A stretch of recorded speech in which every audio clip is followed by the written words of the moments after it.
Hello friends, welcome to my channel Maths with Akanksha Mathur. Class 9th, exercise 12.2, question number 7. A kite in the shape of a square with a diagonal 32 centimeter. ये kite है जिसमें diagonals हैं ये जो कि 32 centimetre के हैं. An isosceles triangle of base 8 centimeter, 6 centimeter each is made of 3 different shade. यहाँ पे देखिए एक छोटा सा ट्राइंगल बना हुआ है. ये आइसोसेलेस ट्राइंगल है जहाँ पे ये 6 है, ये 6 है and this one is 8 centimetre as shown in the figure. How much paper of each shade has been used in it. कितना पेपर इसे बनाने में यूज हुआ है. सबसे पहले आप ये देखिए, this is the square. Square के जो डायगोनल्स होते हैं वो एक दूसरे को बाइसेक्ट करते हैं, एक दूसरे को बाइसेक्ट कीते हैं. बाइसेक्ट किया means this one equal to this.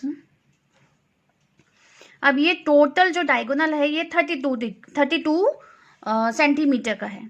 तो हाफ हाफ अगर हम करेंगे तो ये कितना हो गया 16, दिस वन 16. ये सभी जो साइज हो गई है हमारी कितनी हो गई 16 सेंटीमीटर की. क्यों? क्योंकि स्क्वायर के जो डायगोनल होते हैं वो एक दूसरे को बाइसेक्ट, परपेंडिकुलर बाइसेक्ट करते हैं.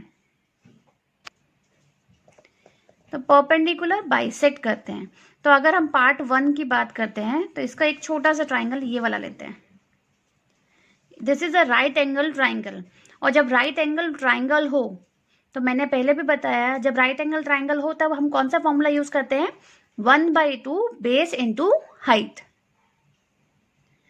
जब राइट एंगल ट्राइंगल है तब उसका एरिया फाइंड आउट करने के लिए क्या करेंगे 1/2 बेस इंटू हाइट. ऐसे यहाँ पे दो ट्राइंगल है इस शेड में. ब्लू शेड में फर्स्ट पार्ट में दो ट्राइंगल हैं 1/2 बेस इंटू हाइट. तो हम सबसे पहले इसी तरह से उसका एरिया फाइंड आउट करेंगे.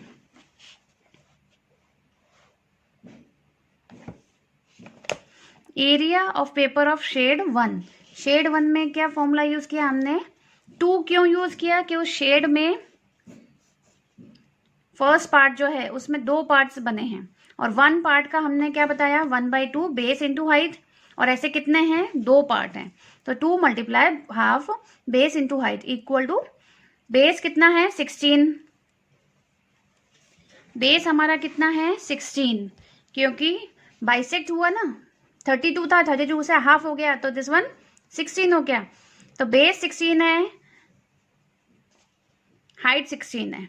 तो 1/2 16 इंटू 16. इसको हमने सॉल्व किया, हमारा आया 256 सेंटीमीटर स्क्वायर. और अगर आप ध्यान दोगे तो उन्होंने कहा है स्क्वायर है तो दिस वन ऑल्सो बिल्कुल सेम. जैसे ये 1 पार्ट था उसी तरह से ये सेकंड पार्ट भी सेम टू सेम है.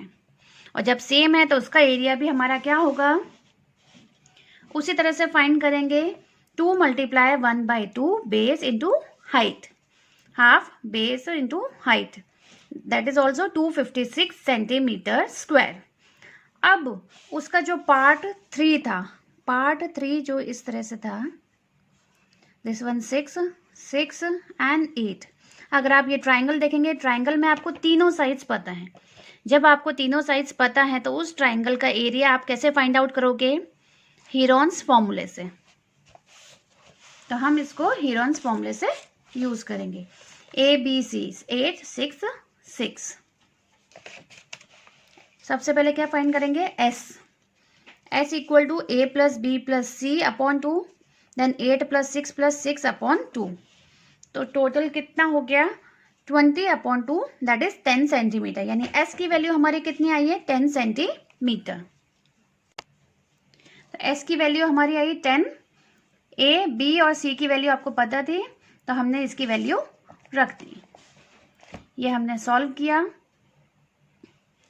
सॉल्व करने के बाद जिसका पेयर बना तो हमारा आंसर कितना आया 8√5. √5 की वैल्यू आप फाइंड आउट कर सकते हैं तो ठीक है, नहीं रख सकते तो आप ऐसा भी सीधा आंसर लिख सकते हैं. अभी यहाँ √5 की वैल्यू पता है हमें तो 2.236. तो इनका मल्टीप्लाई किया 17.89 सेंटीमीटर स्क्वायर. पार्ट 1 का हमारा शेड 1 का हमारा एरिया आ गया, 2 का आ गया, ये 3 का आ गया। और उन्होंने कहा है कि टोटल एरिया आपको बताना है। तो टोटल एरिया के लिए आप क्या करने वाले हो, तीनों का एरिया आप क्या करेंगे, प्लस कर देंगे। पार्ट 1 का कितना था 256, पार्ट 2 का कितना था 256 और पार्ट 3 का 17.89। तो आप इनका टोटल फाइंड आउट कर सकते हैं। तो हम ये टोटल एरिया फाइंड आउट कर लेंगे। पेपर 1, पेपर 2 एंड 3 तीनों का हमने प्लस किया तो 529.89 सेंटीमीटर स्क्वायर इसका रिजल्ट आया। Thank you. Thank you for watching my channel Maths with Akanksha Mathur.